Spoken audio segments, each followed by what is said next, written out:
for another edition of the Daily Racing Form, a weekend preview. I'm Gino Buccola alongside my good friend Scott Shapiro with producer Lucia helping us out. Got a little bounce in the steps, Scotty, because we're only a week away from the Breeders' Cup, so we're all kind of feeling it right now in the world of horse racing. There's some buzz, and it feels real when you can start looking at the horses and the pre-entries are already out. So if you're someone who likes to do your research well ahead, you can actually take a look at our Breeders' Cup packages and go start handicapping some of those races right now. It's kind of a fun feeling when we see those horses in the entries. No doubt about it. I dove into the package myself this morning. No surprise, I'm sure, to the viewers or to you. But it depends when you're watching this, but a little bit less than a week away, or more than a week away, I should say. So Friday and Saturday will be Breeders' Cup 2 days coming up next week. But very important, Scott, we need to make a little money on the bankroll right now. So let's see if we can hit some things this weekend over at Keeneland. There's 3 stakes races on Saturday at Keeneland. It is closing day over there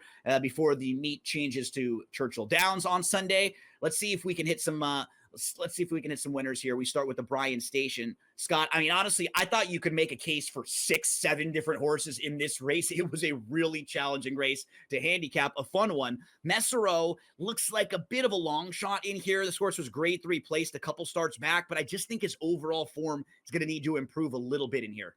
I think he's in with a shot a little bit at his price. I mean, the last race where he added blinkers, they ran 1-2 around the track. He was an off-the-pace runner, and he's got to win over this course. He'll be able to save ground throughout. I'm a little higher on him than you. Yeah, and that's what makes this race honestly challenging. You go through a horse like the 2 Golden Afternoon, who's multiple graded stakes placed. Even if you don't love this horse, you look back at that runner-up effort last time out, it's not bad. 2 starts back winning a stakes at Presque Isle. I mean, horses like this could not be a big shock in a race like here.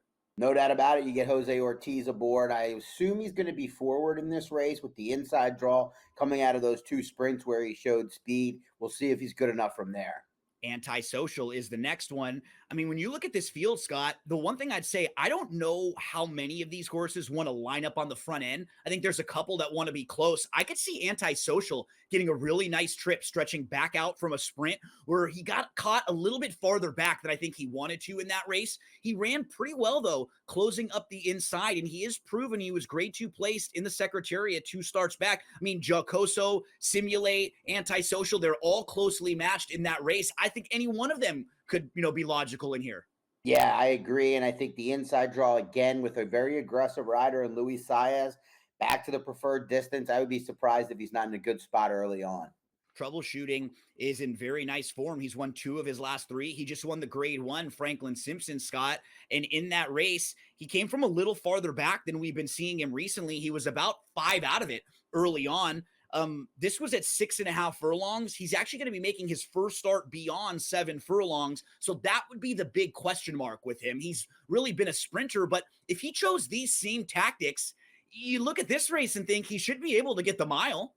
Yeah, I think that, on the surface, it looks like he should be able to get the mile, but he's sprinted every race of his career thus far, despite a pedigree where you could stretch out. I'm a little bit leery on his chances to enjoy the 2 turns. Scott, I don't know what to do with Final Gambit. He ran in the Kentucky Derby, and he was a really good 4th in the Kentucky Derby, and we were all kind of expecting him to really step forward off of that. The Matt Winn is a race you can excuse. Then they put him back on the turf 3 races in a row. Probably faced better than this group on the grass in all those races, but I think his lack of early speed is what hurts. It puts him way out of it. He needs things to go really right for him.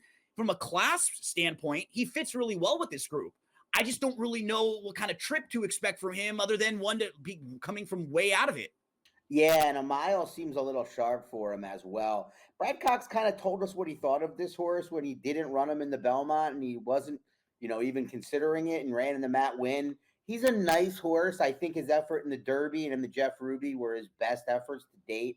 We'll see if we can get back to them, but like you said, he's going to be coming from well out of it. Dream On has been very solid throughout. He's a grade 3 winner. He's stretching back out to a mile. I wonder with him, Scott, if we saw some of his better races or he was like a really precocious horse who was kind of ahead of a lot of other horses earlier, and now they've all kind of caught up to him. I respect him, but I just kind of think others are improving more right now.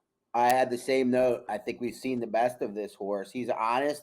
He was, caught pretty wide in that race back in the Franklin Simpson, but I just think others are moving forward while we definitely have seen, well, nothing's definite, but I think we've seen the best of them.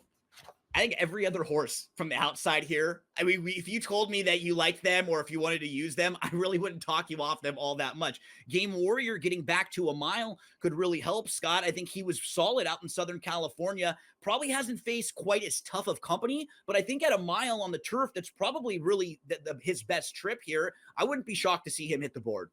Well, he's going to be another one that's going to be coming from pretty far out of it, you would think. He gets Frankie Dettori here for the first time. Yeah, I mean, at 20-1, I can't fault you for thinking he's got a shot underneath. Tenacious Leader is a two-time winner. He just won on October the 4th at Keeneland in a first level allowance race. And this is a nice effort. Scott was sitting second and was able to move to the lead. My only concern would be that his wins have been in kind of pretty soft trips. Like he's gotten to be able to sit right off the lead and move to the front end, not really have to encounter trouble or deal with things like that. So if he gets that type of a trip, I think he's a talented horse. I feel like I need to see a little bit more from him to really know who he is. The field that we saw him beat right there, much lesser. Interesting. This was kind of one of those Todd Pletcher buzz horses as a 2-year-old at Saratoga, sprinting on the dirt and ran fine, but didn't really pan out to be, the real deal, if you will.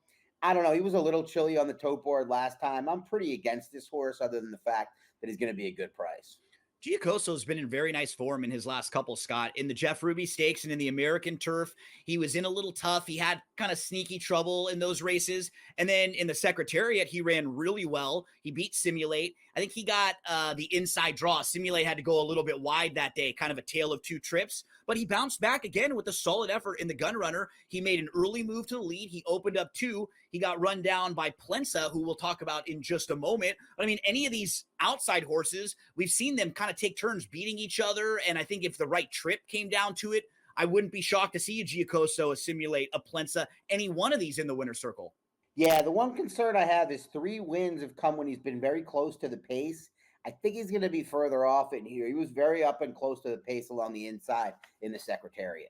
Scott, next up is Simulate. He's grade 2 placed. I've always liked this guy a little bit. I'm only slightly concerned if he gets farther back than needed in here. And I hope with the Irad Ortiz Jr. money jumping on, it doesn't get overbet a little bit. But I think he fits really, really well in here. That Secretariat, I think, is a good measuring stick for horses in this field, just kind of getting an idea of how classy they are. And he had to go wide. He had a little bit of trouble that day. I think it's very easy to just put a line right through horses that don't fire all that well at Kentucky Downs. And you're looking at his form 2 and 3 starts back. And that was really good. Yeah, I mean, you pretty much spelled it out. I mean, he got a good trip 3 back and was very impressive. And then he didn't get the trip. And I thought he was as good, or if not better, than Giacoso in that race. And I'm very much willing to toss a Nashville Derby. Plensa was a nice winner at 22-1 on September the 6th over at Kentucky Downs. I mean, this horse made a huge move and just sustained that rally on the outside and was able to run down Giacoso. If you're looking at Simulate and you use that form, Plensa was a few lengths behind Simulate a couple starts back. I like him as a horse. I think he fits with this group at a class level, Scott. My biggest concern is just he has no early speed. Seems like he has to come from way out of it. Yeah, and he's drawn to the far outside. That combination is a tricky one. Laurent Giroux has won a lot of big races. He won the $2 million Gun Runner. Not necessarily the kind of horse I love to see him on and with this kind of outside post.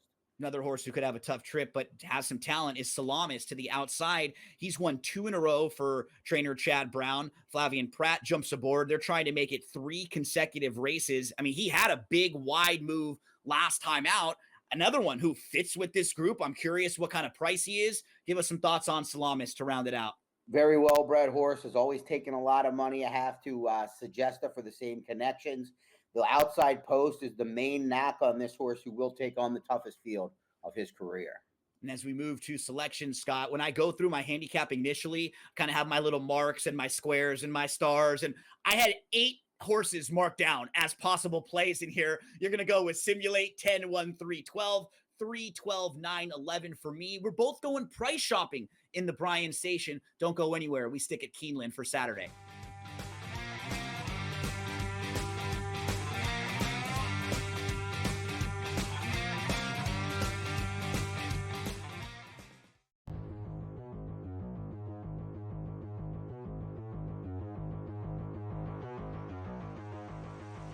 buy or sell, Genty will finish the season as the top rookie fantasy running back. And I guess I would ask this question to you, George.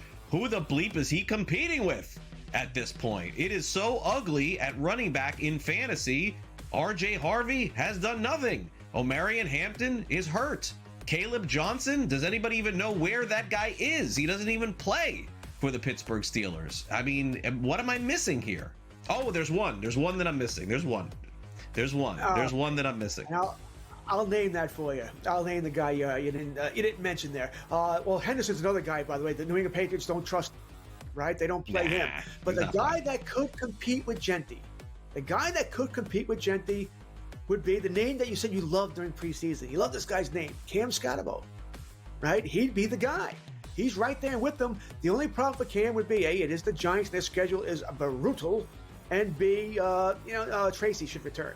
So that's going to take away.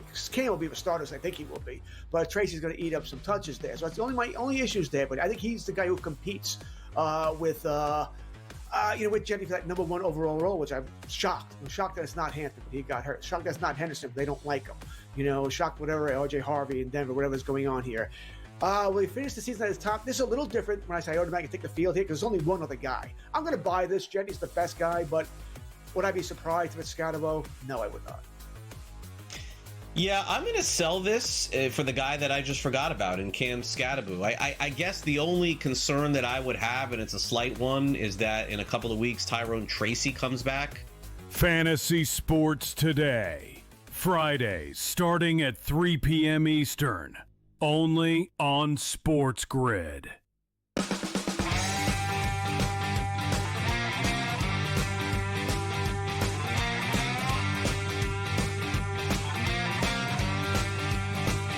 Card on Saturday at Keeneland continues. We're going to move to race number 9. This one is the Grade 3 Fayette. We're going to have 3-year-olds and up going a mile and 1/8 on the main track here. Scott, I thought this was another really challenging race where you don't have that one standout horse that everyone's going to be drawn to. We kick things off with Lambeth. Kind of a tough read for me, Scott. This is a horse who had a big win back in March, and that was at Oaklawn Park. Wasn't really able to build off of that victory. A couple races going along on the dirt recently, one on the turf at a mile. It's kind of going back and forth. I thought maybe an underneath type. I think he's up against it in a mile and 1/8. He's the kind of horse that likes to be forward. His best efforts are going longer in those races, 1.5 miles, 1.75 miles and such. He's a pass for me. Honor Marie was the Louisiana Derby runner-up. He's a Grade 2 winner, and he was one of the real wise guy horses in the Kentucky Derby last year, and actually really going into the Belmont, because everybody sort of thought he would be the type of horse who would be really good with more distance. He just hasn't really progressed from last year, Scott. We saw him win once going 1.5 miles this year at 8-1. He's just been really inconsistent. Yeah, I think there's a lot of speed in here, so I think he might get the right setup and right grip under a guy that, a rider, Ben Curtis, who's very good with price horses, very good at saving ground. Thought the last race was a little better than looks when he swung wide on a day where you wanted to be along the inside of Churchill. And that's what's tough when you look at his overall past performances. He's going to have a couple of those lines that don't look good because he just doesn't have any early speed. So there's always going to be a couple races where he has no shot and he's way, way out of it. If you can dig a little bit and he is a fair price, keep an eye on him because he's classy enough to win a race like this. He just really needs the trip, and you want to make sure you get rewarded at the price.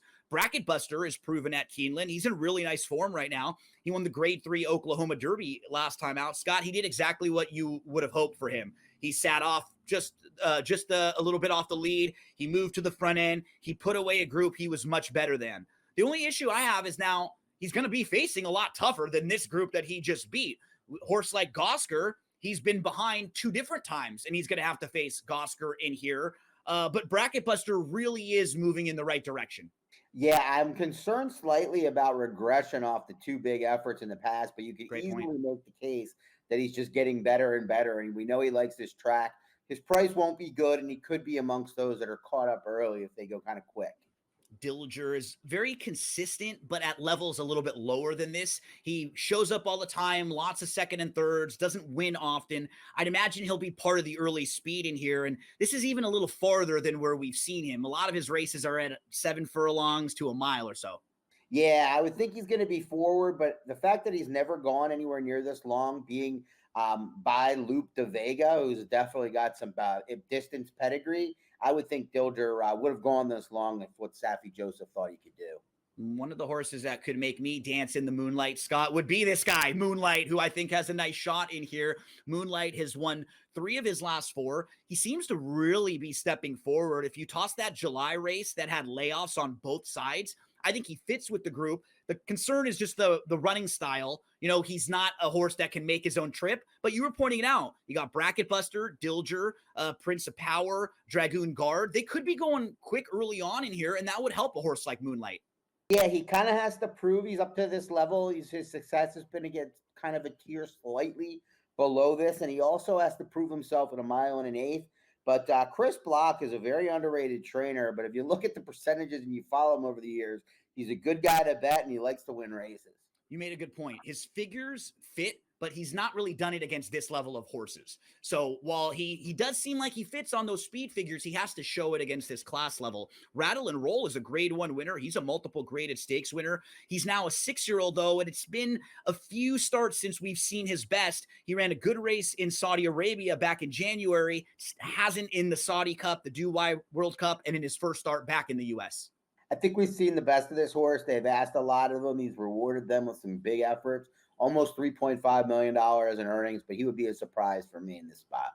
Best Actor is a grade 3 winner, but he's just won for his last 10. He was behind Dragoon Guard most recently. He beat him actually back at Horseshoe Indy 2 starts back. What do you do with Best Actor in here? Trainer Ed Moger Jr., a guy you're familiar with too from the California, has had a career year winning at 18% positive ROI, mostly in the bluegrass. And this course has not really been along for the ride. So I think we would have seen it from him already. I don't know if Prince of Power is good enough to win this race or to hit the board, but I think he could have a real say in the outcome of this race because he's a pace player, Scott. He's really quick. And if he goes to the front or he's making life difficult on some of the other speed horses, that's how this race sets up for an off the pace type horse. I just don't know if he's quite classy enough to really make a dent himself. Yeah, the damn Demagotta. Speaking of California horses, Yep. Lots of races without a lot of wins for the owner and breeder in this race. Brian Carney, Charlie Stutz. This one's up against it as well. Dragoon Guard is a multiple graded stakes winner. He's never been worse than third in his entire career. He's really honest. He can sit off the pace a little bit. I think of all the speeds, maybe if I wanted to have one of them, it would probably be him. I still kind of treat him as a little bit more of an under type in here, Scott, because I do think that some of the other speeds in here could soften him up early. Yeah, and he rode a good rail last time at Churchill. He was down in a little tight as a 3-5 favorite there, but the inside was good that day. He always takes a ton of money as the major knock, and he doesn't always win when he does. So to me, I want to bet against him in this spot, but I wouldn't be surprised if he ran big. I've always been a fan of Gosker, Scott. I think we can look at his last race. It was coming off of a big performance in the Haskell. I think it was a race that he kind of regressed a little bit. He was wide. He stumbled pretty bad. He just did not get a good trip all the way around the track. I think if you eliminate that, he could actually end up working out a pretty nice trip in here, sitting just off the pace. And maybe we get more value because of that poor finish last time out. What do you think about Gosker in here? Honest, good horse that keeps getting better. The last race, very forgivable over a racetrack some horses just don't take to. Didn't have a good day there. He won over this track. Think he's got a shot. How about we round things out with the Dubai World Cup winner from earlier this year, Hit Show, who actually beat Forever Young in that Dubai World Cup. And Forever Young's going to be a player in the Breeders' Cup Classic. That's a really nice horse. Hit Show doesn't really have a lot of early speed. He's kind of a grinder, Scott. How do you think he fits with this group? I just think it's a really good setup for him. He's honest. I do too. You know, when he's really in the right spots, he runs well. He's 2 for 2 over the surface, 10 for 21 in his career. I don't like betting him at a real short price, but I think he's going to be pretty honest. He's 6-1 on the line. This is the type of group he fits with. Class-wise, if you're playing pick 4s and pick 5s, I think you want to. Yeah, I think you want to throw him in the mix. So as we move to selections here, I think we had lots of similarities in this one, Scott. You and I, you're going to go with Hit Show on top. I'm going to go with Gosker on top. 11-10-2-9 for Scotty, 10-5-9-3 for me. Don't go anywhere. One more race to preview at Keeneland.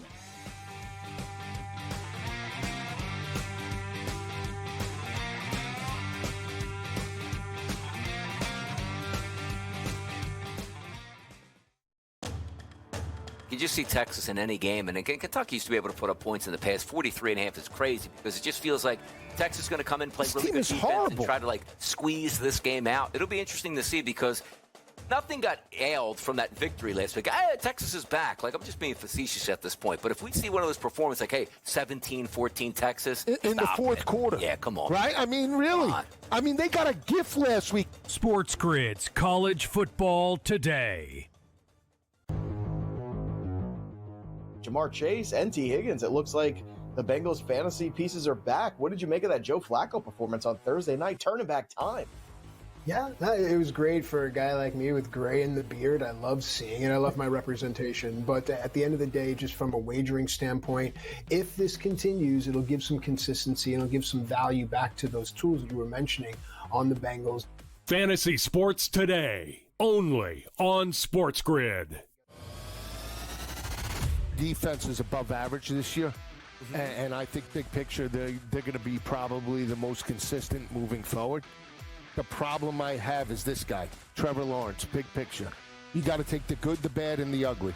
And the ugly sometimes is real ugly. He is not comfortable in the pocket on a consistent basis, and that's a problem.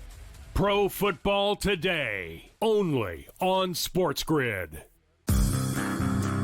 We've had an undefeated regular season a couple times in the NFL. The Patriots, of course, did it before losing in the Super Bowl to the Giants. The 72 Dolphins, of course, did it en route to a Super Bowl win.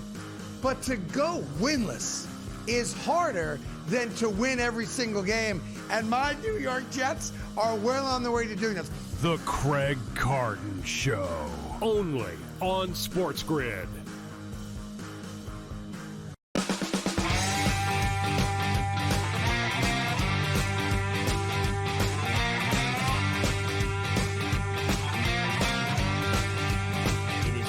When we get a chance to take a look at the 2-year-olds, because when we think of 2-year-olds, we think of future stars. And anytime you're looking at a race with 2-year-olds, you could be looking at a race where there's a horse that could run in the Kentucky Derby next year. Scott, we're going to preview the Bowman Mill. This is going to be race number 6 on Saturday at Keeneland.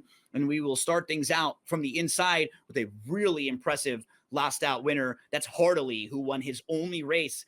Really nice. He was a step slow, and then he pushed through from the rail and he cruised for Wesley Ward with John Velasquez aboard, and he's one of 2 for trainer Wesley Ward, who loves to unleash really talented horses at the Keeneland meets. Sure does. He won this race last year with a runner that hasn't proven to be all that great in Long Neck Paula. So he's got 2 in here, I think, higher prospects. Hard to knock this horse, other than that, like you said, didn't get out of the gate all that well on the debut. And coming back on just 3 weeks rest was just a little shorter than you normally would see, but a lot of talent, it appears. Just Deeds will add the blinkers. He won his career debut. Then he was well defeated in his second start when he stretched out to 6 furlongs. What do you think about the 2 in here? Well, he adds blinkers for the first time. Not a statistic kind of Johnny Ortiz, the trainer, who wins races in bunches and has not been winning a ton lately. He draws in between the 2 wards. It seems like a tough assignment. Scott, when I'm looking at young horses, a lot of times I'm really impressed with the horses that have shown they can sit off a bit and maybe pass horses. Even a horse like Outfielder, if you're watching his most recent race, he actually was sitting off the pace a little bit more than it might look like on the running line. And I think in a race like this, that could be very helpful if a lot of these other horses have early speed and want to go. We at least know that Outfielder, you can kind of switch him off for a second, have him sit off another horse, and then ask him to go. I think he's one of the major players in here. He was highly regarded from the get-go. They spent $850 for him. He's been 3 to 5 or less in his 2 starts in the States and won them both. My question is, he's had 2 outside, very comfortable, stress-free trips when he's relaxed. Now he's drawn more towards the inside. Will he be able to sit along the inside and relax and get dirt in his face that way? That's the question for me. I don't know if he's not going to be favored in here. I know the morning line, Nick Tamaro, has heartily favored. We'll see which word takes more money. Yeah, I would actually lean towards the 3. I just think he's just more of like the accomplished, proven. He's got a little bit more of a resume. We saw him go over to Deauville as well. So I wouldn't be shocked if they flip-flop on those 2. Strategic Reserve is cutting back from a mile. And sometimes, Scott, that can play well in races like this. If we're looking for the horses to come from off the pace, at least we know he's got some foundation. And I wouldn't be shocked to see him being one of the horses to sit off a little bit. That's a good point. What happened last race is they didn't go very quick early. He and the other favorite down at Gulfstream in a one-turn mile race down there. But that second quarter turned them both in, and it set it up for the third choice in there in that compact group of 4. So maybe he'll be able to relax in here, and that will benefit him. Maybe an upgrade from what I thought coming into the conversation. Spun DMC looks like another logical contender in here. He earned a nice speed figure in his only career start. He sat off a little bit before moving to the front end, and he is drawn towards the outside in here. So, I mean, he could have that same sort of trip that he had in that race where he can sit off a little bit, and then if he has to move to the front end, has to go. He's actually 9-5 on the morning line, so he was actually the morning line favorite. I think the 2 Ward horses were second and third, and I mean, I wouldn't be shocked to see the 3 and the 5 as like your 2 choices in here, Scott. I think they both make a lot of sense. Yeah, good point. I got that. This horse, he was 12.5 over almost 13-1 on debut, Gino. I don't necessarily know if I should make too much of that. But, he ran a huge number. You combine that with potential regression. I think maybe the last time was the time to have him. I agree. As we move to Gallivant, who was solid in his debut. He showed really good speed, Scott. He finished third that day, maybe just went a little quicker early on than they would have liked to go. But, I mean, when you're looking at speed figures, even though he did not win, he actually earned the highest buyer speed figure in this field of any horse. So, I mean, I would not be shocked at all with the outside draw if he was able to cross over on this field. Yeah, and this owner, breeder, LNJ Foxwood, they don't have a lot of horses with Ben Colebrook, but they had the damn fancy dress party with Ben, and he was successful right away, precocious. I think this horse is going to be able to relax a little bit more. Was down on the inside, was passed by a horse that I think is talented that ran a 94 buyer for Todd Pletcher. Well, if you're a fan of WWE wrestling, you know that Shawn Michaels threw a pretty nasty super kick. Scott, what are we going to do on the outside with the number 7 super kick coming off that win at Churchill? Well, you see the surface switch and the blinkers being added. That helps, seriously help. You get Saez. The question is how wide and how much other speed will there be? I think he's, 20-1, though. I can't fault somebody that might want to take a mini swing, but I think there's tough horses for him to beat. It's a small field, Scott, but I mean, of the 7, 4, 5 really wouldn't shock me at all in here. Let's move to selections. How do you want to stack them up in here? Yeah, I went with Gallivant, who draws to the outside. I think Luan Machado is going to be able to relax just off the pace, and this one's going to break his maiden in career start number 2. I went to outfielder. I did think that if you're looking for a little bit of value, maybe the 4 strategic reserve. Don't forget, next week, Breeders' Cup. We'll get you all ready for Breeders' Cup Friday and Saturday right here.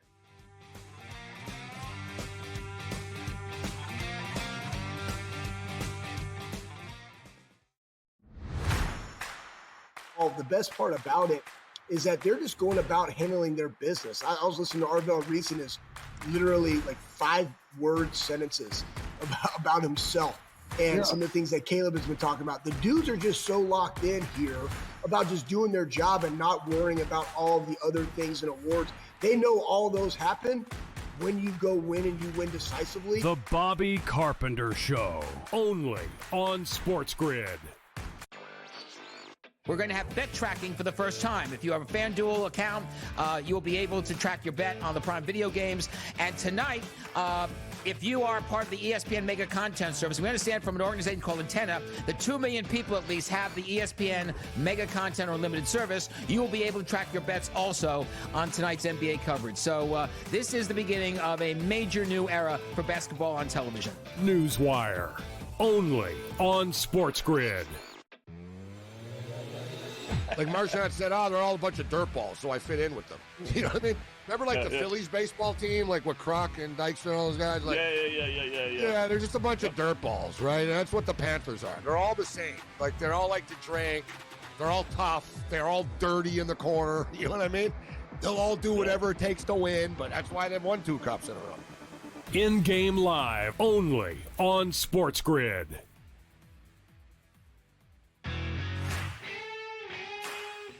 For him and Signetti are the most Spurrier-like personalities, Spurrier-like head coaches, and Signetti's locked up. And you know what? And Ole Miss could very well lock Lane Kiffin up, but he will always be a fighting under. At Ole Miss, you will always be a little bit of an underdog because of your playing. At Florida, you don't ever have to be an underdog because of their resources. The Bowden Blitz, only